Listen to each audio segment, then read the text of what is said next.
안녕하세요. 저는 제조회사에서 품질 관리 일을 하고 있는 30대 후반의 여자입니다. 저에게는 엄마가 유일한 가족입니다. 엄마가 저를 가졌을 때 아빠가 사고로 돌아가셨고 그래서 저는 날 때부터 엄마 혼자 힘으로 저를 키우셨어요. 여자 혼자 몸으로 이 험난한 세상 속에서 자식까지 키우며 산다는 게 얼마나 고되고 힘드셨을지 엄마를 떠올리기만 해도 눈물이 날 정도입니다. 남편 잡아먹었다고 시댁에 갖은 구박을 당했을 때 외할머니께선 엄마에게 그냥 갓난아기 시댁에 맡기고 혼자 나오라고 하셨대요. 애는 친할머니가 알아서 키울 테니까 엄마에게는 다시 새 출발하라고요. 하지만 엄마는 저를 안고 시댁에서 도망치셨습니다. 저는 절대 포기할 생각이 없으셨대요. 그리고 저 하나 아등바등 키우며 열심히 사셨고요. 그런 걸 잘 알기 때문에 저에게도 엄마는 이루 말할 수 없게 감사하고 사랑하는 분입니다. 제가 학교 졸업 후 직장을 가지고 나서도 엄마는 일을 하셨어요. 현재도 청소 건물 일을 하고 계시고요. 저한테 짐 되는 일 없게 하시겠다며 아직까지 일하시는 엄마를 보면 참 마음이 아파요. 제가 더 잘해드리고 꽃길만 걷게 해드리고 싶었는데 못난 저는 엄마를 힘들게만 했네요. 특히나 제 결혼으로 인해서요. 건실하고 성격 좋은 남자 만나서 저희 엄마에게도 시부모님께도 잘하면서 단란한 가족 만들어 살고 싶은 꿈이 있었는데요. 참 남자 보는 눈도 없나 봅니다. 골라도 그런 형편없는 놈을 골랐으니까요. 그 남자는 회사 언니가 소개해줬습니다. 제가 일하던 산업단지 안에 있던 또 다른 회사에서 자재팀으로 일하던 남자였습니다. 솔직히 외모만 봤을 땐 제 스타일은 아니었어요. 하지만 끌렸던 건 성격이 정말 유쾌하고 재밌더라고요. 능글맞고 농담도 잘하고 여자들 재밌는 남자 좋아하잖아요. 저도 그랬거든요. 농담 잘하고 분위기 재미있게 푸니까 같이 있는 시간이 즐거웠습니다. 또 제가 마음이 외롭고 결혼을 하고 싶은 생각을 늘 하다 보니까 더 그 남자를 좋게 봤던 것도 있어요. 그렇게 저희는 만나게 되었습니다. 그 남자는 회사 규모는 작아도 성실하게 회사 잘 다니는 것 같았고 저에게도 잘했고 성격도 재밌고 좋은 사람 같았어요. 그래서 좀 빨리 결혼까지 했습니다. 평생 가족이라곤 엄마밖에 없었다 보니 외로움 같은 게 늘 있었거든요. 내 가족을 빨리 만들고 싶다는 마음도 있었고요. 그래서 좀 오래 만나보지 않고 이르게 또 신중하지 못하게 결혼을 덜컥한 것도 있긴 했어요. 그때 당시엔 남편의 단점보다는 내 눈에 괜찮은 것만 보려고 한 게 컸습니다. 지금 생각해보면 어떤 힌트 같은 게 있었을 텐데도 그때는 마냥 다 좋게만 생각했어요. 콩깍지 단단히 씌인 것처럼요. 하지만 결혼을 하고 보니 그 남자 한마디로 남편감으로 참 별로인 남자더군요. 남편 역시도 결혼하고 나니 주저없이 원래 성격이 다 드러났고요. 연애할 때는 평일 저녁이나 주말에 만나 밖에서 데이트를 하니까 몰랐는데 막상 결혼하고 보니 완전 게으르고 집에서 나갈 생각이 아예 없는 사람이었습니다. 그럼 집에선 뭘 하냐고요? 저랑 대화하고 같이 시간을 보내면 집이라도 괜찮죠. 하지만 그 남자는 혼자서 방에 처박혀 컴퓨터 게임을 했어요. 총게임이요. 저는 사람이 게임을 그렇게 오래 할 수 있는지 처음 알았습니다. 퇴근하고 오면 손도 안 씻고 방으로 달려가 발가락으로 컴퓨터부터 키더군요. 그리고 나선 안 나오는 겁니다. 지 먹을 음식만 싸들고 와서 방문 걸어 잠글 때도 많고요. 나중에 알았는데 현질이라고 게임에다가 돈도 엄청 썼더군요. 남편은 두 눈이 시뻘개져서 밤을 새우면서 게임을 하는 일도 많았습니다. 주말이 되면 결혼한 지 얼마 안 됐으니까 같이 나들이도 가고 영화도 보고 그랬으면 좋겠는데 웬걸요. 새벽 4, 5시까지 게임하고는 낮에는 내내 잠만 잤죠. 무슨 PC방도 아니고 먹다 남은 컵라면이나 핫바봉지는 책상에 그대로 쌓아두고 당연히 집안일은 거들떠도 안 봤습니다. 그런 걸로 몇 번 싸우고 설득도 하고 달래도 봤어요. 결혼도 했고 저랑 시간을 많이 보내자고요. 그랬더니 제가 무슨 말만 하면 자기 귀찮게 하지 말라고 그럽니다. 자기가 잔소리 들으려고 결혼한 줄 아느냐고요. 도대체 그러면 결혼은 왜 했나 싶더라고요. 집안일은 당연히 여자 일이라면서 저한테 미뤄뒀는데 반면 자기 부모님에게는 잘하라며 대리 효도도 시켰죠. 이틀에 한 번은 자기 부모님께 연락드리래요. 정작 본인은 결혼 전에 연락드린 적 거의 없다고 했으면서요. 시댁에 2주에 한 번은 찾아가서 저녁도 먹고 와야 된다고 했습니다. 저도 불편하고 싫어도 꼬박꼬박 연락드렸는데 연락드리면 시부모님도 엄청 뚱하게 받으십니다. 제가 어색해서 애써 이것저것 물어도 그래 하며 단답으로 대답하실 때가 더 많으시고요. 이렇게 하실 거면서 왜 굳이 이틀에 한 번 전화는 하라고 하실까 이해가 안 됐죠. 그리고 저도 남편에게 내가 시댁에 전화하는 거니까 당신도 우리 엄마한테 전화하라고 했어요. 그랬더니 너네 엄마한테 내가 전화를 왜 하는데? 그러는 겁니다. 너네 엄마라뇨. 이제 결혼했으면 장모님이라고 불러야 되는 거 아닌가요? 너네 엄마가 뭐야? 그럼 뭐라 그래? 장모님이라고 해야지. 야, 오글거려. 뭐 드라마 찍냐? 뭔 소리 하는 거야. 그게 당연한 호칭이야. 드라마는 뭔 드라마? 장모님, 어우 싫어. 나 그런 거 못해. 그냥 나 알아서 부를 테니까 냅둬. 뭐? 그럼 나도 어머님 부를 때 너네 엄마라고 해도 되겠네? 그랬더니 남편이 저를 흘겨보면서 그러더군요. 야, 너 우리 엄마한테 쪽박 맞고 싶냐? 그렇게 불렀다는 거 알면 우리 엄마가 너 가만 안 냅둘걸? 하면서 지 혼자 킥킥거리는 겁니다. 어이가 없었죠. 연애할 때는 분명 재미있고 쾌활한 사람이라 생각했는데 결혼해보니 매사 건들건들 진지함이라고는 없으면서 삑딱 성질에 정말 최악이었어요. 저는 결혼 극 초반부터 내가 저 인간 뭘 보고 결혼을 했나 후회가 막심했습니다. 사실 결혼 준비할 때 엄마는 저희 남편을 그닥 좋게 보지는 않으셨어요. 엄마가 지켜보니 남편 성격이 결혼하면 제가 힘들 것 같다고 하시면서요. 저는 그때 콩깍지가 씌어있을 때라서 엄마한테 그런 사람 아니라고 괜찮다고 도리어 편들고 그랬는데 이래서 엄마 말을 잘 들어야 되나 봐요. 남편은 도대체 저러고 살 거면 왜 결혼을 했을까 싶을 정도로 하나부터 열까지 지 맘대로였습니다. 제가 기분 나빠하든지 말든지 끝까지 저희 엄마를 부를 땐 너네 엄마라고 불렀는데요. 그런 예의 없음도 유전일까요? 저희 시댁도 마찬가지였거든요. 시아버지는 말수가 굉장히 없으셔서 애초에 저희 엄마를 지칭할 일이 별로 없으셨고 시어머니가 저희 엄마를 지칭할 때 너네 엄마라고 잘 하셨죠. 너네 엄마가 이거 준 거야? 너네 엄마는 뭐래? 등등요. 어머님이 저희 엄마를 그렇게 부르실 때마다 속상하고 기분도 참 나빴지만 뭐라 말할 수도 없었습니다. 시댁에 가면 저는 식사 준비 돕고 과일 내오고 설거지하고 어머님 아버님 얘기도 다 들어드리고 반면 남편은 소파에 드러누워서 폰게임하거나 아니면 지방 들어가서 잡니다. 그렇게 하면서도 저희 집 가자고 하면 가진 핑계대면서 안 갔어요. 저 혼자 가라고 하면서요. 완전 하나부터 열까지 지 편한 대로만 하려는 성격이었죠. 저도 그걸로 참 많이 싸우고 부딪혔습니다. 연애 때는 별로 싸울 일이 없다 생각했는데 결혼하고 보니 정말 하루가 멀다 하고 싸운 것 같아요. 그 때문에 저도 결혼에 대한 후회를 참 많이 했고요. 그러다가 일이 생겼어요. 엄마가 일을 하시다가 계단에서 넘어지시면서 관절 쪽을 다치신 거였습니다. 엄마는 큰 병원에서 통원 치료를 받으셔야 했어요. 하지만 엄마는 저희 집과는 1시간 거리로 떨어져 사셨는데 엄마 집 근처에는 그런 큰 병원이 없고 저희 집 근처에는 병원이 있었죠. 거동도 불편하시다 보니 일도 쉬시게 됐고 좀 길게 통원 치료를 집중적으로 받아야 하셨기 때문에 결국 저희 집에 와서 지내시기로 했습니다. 남편에게 그 얘기를 전하니 남편은 무슨 못 들을 소리라도 들은 양 펄쩍 뛰더라고요. 아, 너네 엄마랑 어떻게 같이 살아?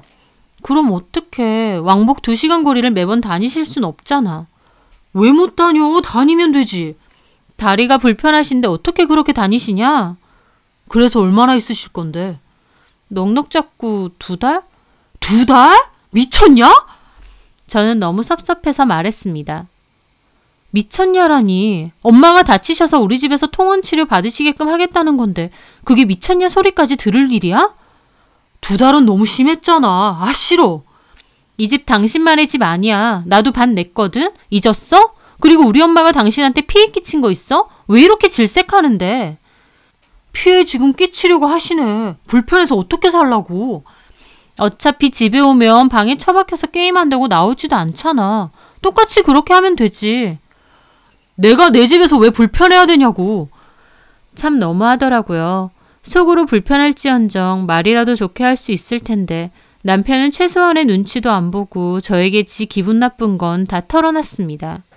결혼 생활 동안 제가 가장 많이 한 생각은 내가 저런 인간이랑 왜 결혼했을까 였습니다.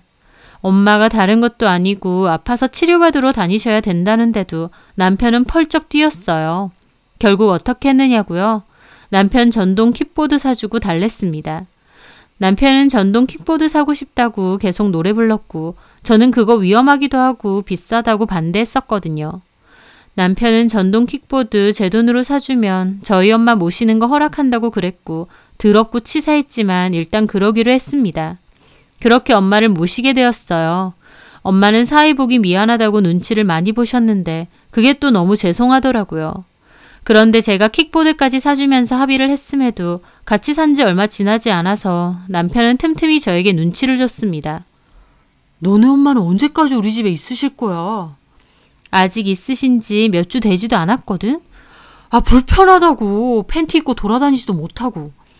그게 뭐가 그렇게 불편한데 내가 킥보드도 사줬잖아. 그건 그거고. 그러면서 남편은 시부모님께는 말 안 하기로 해놓고 홀랑 시부모님께도 일러 바쳤더군요. 어머님 전화 와서 저한테 집에 너네 엄마 계신다며? 네. 통원 치료 때문에 2달 정도만. 2달? 아휴, 세상에 얼마나 우리 영조가 눈치 보일까. 영조 씨랑 얘기된 거예요. 너네 엄마도 참 염치 없다. 나 같으면 그냥 버스 타고 치료 다니겠다. 기어코 결혼한 지 얼마 되지도 않은 딸네 집에 얹혀 살고 싶으시디? 치료받으러 다니시는 건데 어떻게 왕복 2시간을 버스 타고 다녀요. 너네 엄만 사이 불편한 것도 없으신가 봐. 저는 진짜 남편이나 어머님이나 너네 엄마 거리면서 함부로 말하는 걸 듣자면 금방이라도 이 결혼 때려치우자고 말하고 싶을 때가 한두 번이 아니었습니다. 나한텐 둘도 없이 귀하고 감사한 엄마인데 왜 이런 취급받고 이런 소리 들어야 되나 엄마한테 정말 죄송했죠. 남편은 그 와중에 상사랑 또 부딪혔다며 그냥 회사 그만두고 아는 형이랑 사업하고 싶다고 그만두면 안 되냐면서 사람을 들들 볶았습니다. 그나마 회사 성실히 다니는 줄 알았는데 그것도 아니었어요. 알고 보니 그전에도 회사를 수없이 옮겼고 회사 다닐 때도 동료 사이에서 트러블도 많았던 것 같더라고요. 남편은 대출 좀 받아서 사업하면 안 되냐 그러고 사람을 못 살게 구는데 저는 정말 질릴 대로 질렸죠. 저는 제발 그만하라고 그냥 회사 다니라고 왜 자꾸 그러냐 그랬고 결국 남편은 자기 맘대로 못하게 하냐면서 네가 뭔데 그러냐고 따지고 또 싸우고 엄마한테 참 못 보일 걸 많이 보였네요. 그러다가 엄마 치료가 어느 정도 끝나고 내려갈 날이 얼마 남지 않았을 때였습니다. 퇴근하고 온 남편이 갑자기 곰탕을 포장해서 집에 오더니 저희 엄마 계시던 방문을 똑똑 두드리는 겁니다. 장모님, 곰탕 사왔어요. 좀 드셔보세요. 저는 그 순간 우리 남편 아니고 다른 남편이 들어왔나 싶었어요. 세상 다정한 말투로 장모님이라고 하고 엄마 드시라고 곰탕까지 사온 겁니다. 뭐야? 곰탕이 원래 뼈나 관절에 좋잖아. 내가 일부러 사왔어. 여기 맛집이래. 제가 어리둥절하게 보자 남편은 지가 음식을 차리기까지 했습니다. 결혼해서 음식 차리는 건 처음이었어요. 배달 음식 주문해도 멀뚱하게 핸드폰만 하고 있어서 제가 항상 차리고 치우고 다 했거든요. 엄마도 어리둥절해하며 나오시더라고요. 남편은 엄마에게 가더니 웃으면서 의자까지 빼서 앉으시라 하는 겁니다. 장모님, 곰탕 드셔보세요. 여기 맛집이라 유명해요. 자네가 사왔나? 그럼요. 우리 장모님 드리려고. 저는 남편이 약을 먹었나 했습니다. 결혼하고 나서 그런 모습은 처음 봤으니까요. 그전에는 장모님 불편하다고 퇴근하고 오면 지방에 처박혀서 거의 나오지도 않았고 밥도 쟁반에 담아서 지방으로 따로 넣어달라 했던 인간입니다. 저희 엄마랑 같이 먹기 싫다고요. 그런데 웬일로 곰탕 사와서 저희 엄마 밥까지 차려드리는 거였죠. 도대체 저 인간 꿍꿍이가 뭔가 싶어서 너무 이상하더라고요. 그런데 그것뿐만이 아니었어요. 그 주말에 시댁에 가게 되었는데 시어머니께서 이거 엄청 달고 맛있는 사과야. 일부러 주문했어. 갖고 가서 사부인께 드려. 네? 저는 깜짝 놀랐어요. 시어머니도 생전 뭘 챙겨주시는 분이 아닌데 밀양사과 한 박스를 주시면서 사부인께 드리라는 겁니다. 너네 엄마 갖다 주라는 것도 아니고요. 저는 어머님이나 남편이나 왜 갑자기 태도를 바꿨을까 정말 이상하더라고요. 절대 순수한 이유는 아닌 듯 했습니다. 하지만 얼마 지나지 않아 알게 됐어요. 남편과 어머님의 꿍꿍이가 뭔지요. 남편이 저희 집 얘기를 하면서 사업 자금 좀 장모님이 보태주시면 안 되냐 그랬거든요. 그제야 알게 됐죠. 왜 갑자기 태도를 바꾼 건지. 저희 엄마가 계속 살던 오래된 아파트가 재개발 확정이 된 걸 남편도 알았기 때문이었습니다. 엄마는 지은 지 엄청 오래된 아파트에 사셨어요. 저도 계속 거기서 살다가 결혼을 했고요. 제가 살 때부터 재개발 이슈는 계속 있었습니다. 하지만 재개발이 쉬운 것도 아니고 소문만 무성할 뿐이었고 엄마도 나중에는 기대 없으셨어요. 근데 결혼하고 얼마 안 돼서 진짜 재개발이 되려고 한 건지 저 결혼할 때쯤 그런 소문이 다시 돌면서 집값도 그참에 조금씩 오르고 했었어요. 그런데 얼마 전 진짜 조합이 설립됐다고 하는 겁니다. 조합 설립으로 이미 집값은 5천만 원 이상 호가가 올랐고 재개발 시행 확정만 나면 억 단위 프리미엄이 붙는다고까지 이야기가 나왔죠. 그걸 남편이 알게 된 것 같았습니다. 그래서 저희 엄마에게 갑자기 사위 노릇하면서 잘하게 된 거였죠. 시어머니도 남편에게 얘기를 들었으니까 갑자기 사부인 하면서 잘하려고 하는 거였고요. 그걸 알게 되니 진짜 얼마나 괘씸한지요. 차라리 계속 너네 엄마 거리는 게 덜 괘씸했을 겁니다. 왜냐면 저는 남편이나 시어머니나 하도 예의 없이 저희 엄마더러 너네 엄마 거리길래 시어머니나 남편이나 예의를 못 배웠나 보다 라고 생각하기로 했거든요. 애초에 호칭에 대한 개념이 없는 사람들이다 라고요. 그런데 막상 저희 엄마에게서 콩고물이 떨어질 수 있다 생각되니까 바로 장모님, 사부인이라고 호칭부터 바뀌잖아요. 그걸 보니 더 정 떨어지더라고요. 얼마든지 쓸 수 있고 예의 있게 말할 수도 있는 건데 사람 봐가면서 일부러 안 썼다는 말이니까요. 그리고 저희 엄마와 저를 얼마나 무시한 건지도 너무나도 잘 알겠더군요. 저는 엄마께 여쭤보니 엄마도 재개발 건은 당연히 알고 있다고 하셨어요. 온 동네가 들썩거렸으니까요. 그리고 남편도 갑자기 태도를 바꿔서 장모님 하면서 잘하려고 하는 게 재개발돼서 돈 좀 벌면 그거 얻으려고 하는 거 아니냐는 것까지도 알고 계시더라고요. 저희 엄마 입장에선 얼마나 속상하고 씁쓸하셨을까요? 돈 없으면 불편한 너네 엄마고 돈 생기면 귀하신 장모님인가요? 저는 정말 더 이상 없어질 정도 없을 정도로 만정이 다 떨어졌습니다. 그리고 남편은 얼마 지나지 않아 저희 엄마에게도 장모님 명의집 맞으시냐고 확인까지 했고 저한테도 말하더군요. 장모님 재개발하면 새 아파트에 들어갈 거냐고요. 그게 아니면 집 팔아서 프리미엄 붙은 거 자기 사업하는데 보태달라고 노골적으로 말하더군요. 하나밖에 없는 사위 좀 도와달라면서요. 자기가 잘 되면 다 좋지 않느냐 하면서요. 참 뻔뻔하기 그지없더라고요. 장모 취급도 안 해놓고 돈 나올 일 생겼으니 그제야 자기가 사위니 뭐니 하면서 돈 받아낼 생각부터 하나요? 이 인간은 고쳤을 인간도 아니다. 저는 결심했습니다. 그리고 고민 끝에 엄마께 말씀을 드렸습니다. 결혼한 지 얼마 안 돼서 엄마에게 이런 말 하는 거 죄송한데 나 이서방이랑 못 살겠다고. 바람을 피고 폭력을 쓰고 그런 명확한 이유가 있는 건 아니지만 저 사람이랑 결혼한 거 너무 후회되고 같이 살수록 정 떨어진다고. 차라리 애 없을 때 갈라서고 싶다고요. 엄마도 네가 그렇게 하고 싶으면 하라고 엄마는 신경 쓰지 말라고 하셨어요. 싫은데 억지로 참고 사는 게 엄마는 더 마음 아프다고 하시면서요. 저는 결국 이혼을 결심했습니다. 아니다 싶을 때 빨리 갈라서는 것도 용기라고 생각했어요. 이혼에 대한 이야기를 언제쯤 말을 할까 고민을 하는데 남편은 또 이번 주에 자기 집에 가자고 하더라고요. 진짜 시댁은 뻔질나게 불렀고 뻔질나게 간 것 같습니다. 하지만 저도 마음속으론 어떤 생각이 있었죠. 헤어질 때 헤어지더라도 나도 똑같이 한 번은 따져야겠다는 생각요. 그렇게 시댁을 갔고 저는 어머님 옆에서 식사 준비를 했어요. 남편은 소파에 드러누워서 폰게임 하고 있고요. 다 됐다. 가서 아버님하고 용조 불러와 식사하라고. 네, 저는 그렇게 남편에게 갔습니다. 그리고 다 들으란 식으로 큰 소리로 말했죠. 야, 일어나. 너네 엄마가 밥 먹으래. 그 말에 남편도 눈이 동그래져서 저를 멀뚱히 보고 주방에 있던 어머님도 나오시더라고요. 남편은 잘못 들었나 하는 표정으로 저를 보며 자리에서 일어났어요. 뭐? 너네 엄마? 그래, 못 들었어? 너네 엄마가 밥 먹으라고 하니까 오라고. 제 말에 뒤에 있던 어머님이 인상을 쓰며 나오시더라고요. 너 지금 뭐라는 거니? 시어머니한테 너네 엄마? 네, 제가 틀린 말 했나요? 너 뭐 잘못 먹었어? 어디다 대고 시어머니 부르는데 너네 엄마래? 옆에 있던 아버님도 미간을 찌푸리며 그러시더군요. 저 말하는 싸가지 봐라. 그렇게 평소에 어머님은 저희 엄마 보고 너네 엄마 거리고 남편이 저희 엄마 그렇게 부를 때도 한마디도 안 하셨으면서 제가 한마디 하니까 바로 발끈하시는 것도 웃겼습니다. 도대체 이 집에선 나를 뭘로 생각하는 건가 싶고요.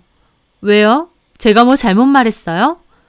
넌 네가 뭘 잘못했는지도 몰라?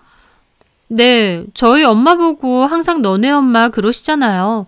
그래서 저도 이 사람한테 똑같이 너네 엄마라고 한 거예요. 이 집에서는 그렇게 부르는 게 당연한 줄 알았는데. 뭐가 어째? 야, 너 그만 못해? 너 미쳤어? 그래서 저도 남편에게 그랬죠. 야, 나 안 미쳤거든? 그 말에 어머님도 기막혀 하시더라고요. 남편한테 야? 방금 이 사람이 저한테 야라고 한 건 못 들으셨나 봐요. 되게 선택적으로 들리시나 보다. 얘 진짜 왜 이러니? 술 처먹었어? 남편은 지 혼자 얼굴 벌개지더니 저를 데리고 나가려고 하더라고요. 저는 팔을 뿌리쳤습니다. 나 왜 이래? 나 말고 너네 엄마나 말려. 며느리한테 술 처먹었냐 그러고 있는데. 너 그만 못해? 그만 못한다. 왜? 우리 엄마 보고는 잘도 너네 엄마 그려놓고 내가 그러는 건 기분 나빠? 왜 기분 나빠? 듣는 게 기분 나쁘면 하지도 말아야지. 난 무시하면서 본인들은 대접받고 싶나 봐. 너 말 다 했니? 얘 아주 웃기는 애네. 웃기는 애는 그쪽 아들이고요. 그쪽 아들? 이게 진짜... 어머님은 그 말에 막 저를 금방이라도 때릴 듯이 위협하는 겁니다. 치기만 해봐요. 바로 경찰 부르고 고소할 테니. 고소? 네가 먼저 그쪽 아들이라고 안 했어? 그쪽 아들 뭐요? 내가 욕을 했어요? 뭘 했어요? 어디다 대고 치려고 위협해요? 손 하나 대봐요. 바로 신고할 거니까. 신고해! 나 그쪽 아들이랑 이혼할 거예요. 그러니까 그쪽 아들 도로 데리고 가요. 저는 남편을 노려보며 말했죠. 무능한 데다 예의도 없고 싸가지도 없고 내가 너랑 왜 결혼했는지 모르겠다. 너 우리 엄마 보고 너네 엄마 거리다가 우리 엄마 집 재개발되는 얘기 듣고 장모님 이랬지? 아주 웃기고 자빠졌네. 여태까지 너네 엄마 어쩌고 하면서 불편하다 노래 부르다가 이제 와서 몇 번 장모님 거리면서 잘하는 척하면 우리 엄마가 좋다고 너한테 돈 떼서 사업자금 빌려줄 줄 알았니? 멍청한 게 못되기까지 해선. 그리고 어머님, 아니 아줌마, 사부인 보고 너네 엄마 거리는 거 아닙니다. 그것도 몰라요? 저희 엄마는 한 번도 너네 엄마라고 말하신 적 없어요. 무식한 건 자랑하는 게 아니거든요.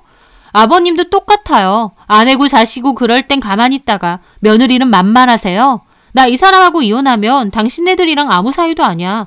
어따 대고 내가 가만히 참으니까 가만히로 보이나 봐. 저는 입고 있던 앞치마를 집어 던졌습니다. 그리고 남편에게 말했어요. 너랑 더 이상 안 살아. 결혼해서 내내 그 생각만 했어. 내가 그때 뭐에 씌어도 단단히 씌었나 보다. 예의도 없고 못되기까지 한 너나 너네 집이랑은 이제 끝이야. 너네 엄마 아빠한테 도로 가. 저는 그 말을 끝으로 가방을 들고 나왔죠.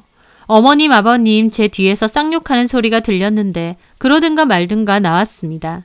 남편 골목까지 따라 나와서 제 팔 잡고 난리치더군요. 너 진짜 미쳤냐? 대가리가 어떻게 됐어? 대가리는 네 대가리가 어떻게 됐지? 이걸 진짜? 쳐봐. 여기 사람 지나다니는데 어디 쳐봐. 바로 신고할 거고 너 콩밥 먹여줄 테니까. 뭐가 어째? 남이 하면 불륜이고 네가 하면 로맨스야.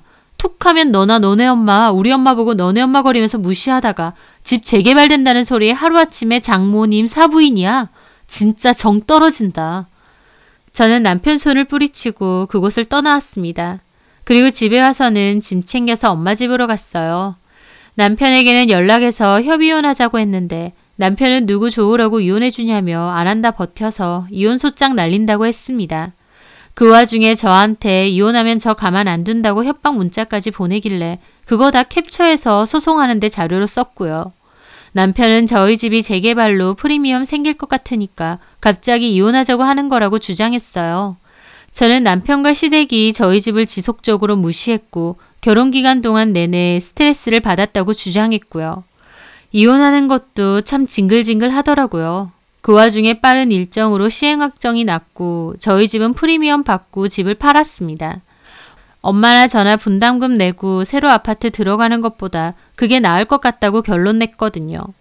그리고 시간은 좀 걸렸지만 최종적으로 이혼 판결 나서 이혼했습니다. 아이도 없고 혼인기간도 짧은 데다 애초에 다 반반으로 하고 시작한 결혼이다 보니 재산 분할은 어렵지 않았어요. 다만 그 과정에서 남편과 싸우고 지지고 볶는 게 힘들었죠. 그래도 끝은 있더라고요. 저는 그렇게 남편과 지긋지긋한 결혼 생활의 끝을 냈습니다. 다시 결혼 전 엄마와 살 때로 돌아오게 된 것이죠. 집을 옮긴 후 시세 차익은 엄마 통장에 잘 넣어두고 이건 엄마 노후자금이니까 엄마가 잘 갖고 계시라 했어요. 하지만 엄마는 일부는 저한테 주시더라고요. 효도 한번 못하고 오히려 힘들게만 해드렸는데 엄마는 끝까지 저에게 뭔가를 주시려고만 하니 참 죄송했습니다. 제가 결혼을 서둘러 한 건 어떻게 보면 가족에 대한 결핍과 외로움 때문이었습니다. 아빠도 없고 형제도 없다 보니 복닥한 과정에 대한 결핍이 늘 있었거든요. 하지만 막상 결혼을 해보니 더 외롭더군요. 남편은 결혼 후 저를 나몰라라 하고 방에만 틀어박혀 지냈고 시부모님도 저를 동등한 가족으로 취급하지 않았으니까요.